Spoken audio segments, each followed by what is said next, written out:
சுறுசுறுப்பும் புத்துணர்ச்சியும் தரக்கூடிய அருமையான மசாலா டீ இன்றைக்கி எப்படி செய்கிறோம் அப்படின்றத தான் பார்க்க போகிறோம். ஸோ அந்த மசாலா டீ செய்கிறதுக்கு முன்னாடி காயில் சமையல் பகுதியை முதல்ல பார்க்குறவங்க, சப்ஸ்கிரைப் பண்ணாதவங்க சப்ஸ்கிரைப் பண்ணிங்க. பக்கத்திலே இருக்கிற பெல் ஐக்கானையும் கிளிக் பண்ணிட்டீங்களா நம்மளோட அப்டேட்ஸ் உங்களுக்கு வந்துக்கிட்டே இருக்கும். உடலுக்கு அதிகமாக ஆரோக்கியம் தரக்கூடிய இந்த மசாலா டீ செய்ய தேவையான பொருட்கள் அப்படின்னு பார்த்தீங்கன்னா, இஞ்சி ஒரு சின்ன துண்டு தோல் நீக்கினது, பட்டை ஒரு 2 இன்ச் அளவுக்கு, கிராம்பு 2, ஏலக்காய், மிளகு, புதினா இலைகள் 2, குங்குமப்பூ ஒரு சிட்டிகை அளவுக்கு, டீ தூள் நான் 3 ரோசஸ் தான் எடுத்திருக்கேன். ஸோ அதில் அரை டீஸ்பூன் அளவுக்கு சர்க்கரை அல்லது நாட்டு சர்க்கரை எடுத்துங்க. பால் 1 கப்புனா 3/4 கப் அளவுக்கு தண்ணி. வாங்க இப்போ எப்படி டீ போடலாம் அப்படின்றத பார்க்க போகிறோம். இப்போ நம்ம டீ போடுற சட்டியில் 3/4 கப் அளவுக்கு தண்ணி விட்டுக்கேன். ஸோ எவ்வளோ தேவையோ அந்த அளவுக்கு தண்ணியை விட்டுங்க. தண்ணி கொஞ்சம் நேரம் அப்படியே பாயில் ஆகிட்டு இருக்கட்டும். ஸோ இந்த ஸ்டேஜில் நம்ம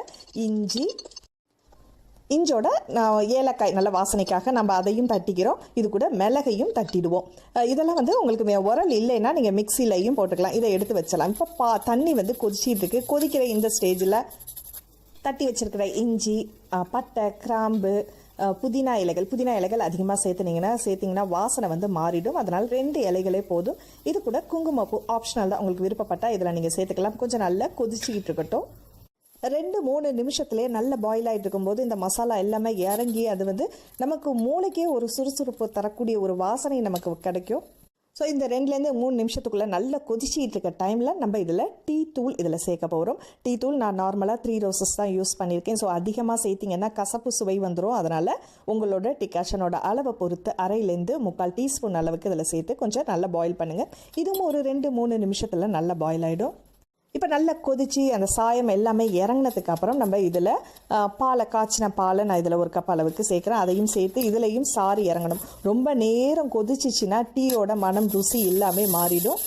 டீயை பொறுத்த வரைக்கும் ரொம்ப நேரம் கொதிக்கக்கூடாது. ஒரு 2-3 வாட்டி கொதிச்சா போதும். ஸோ அந்த நேரத்தில் நீங்கள் பக்கத்திலே இருந்தால் அடுப்பை உடனே நம்ம ஆஃப் பண்ணோம். 2 வாட்டி அந்த கரண்டியை வச்சு மேலேருந்து ஆற்றி விட்டாலும் போதும்.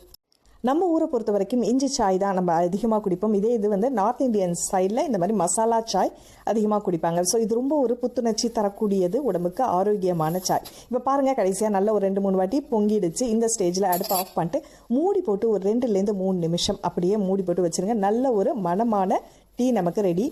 இதை அப்படியே வடிகட்டிட்டு நம்ம சர்வ் பண்ணக்கூடிய கப்பில் 2 குங்குமப்பூ போட்டு அப்படியே நுரை பொங்க ஊற்றி கொடுங்க.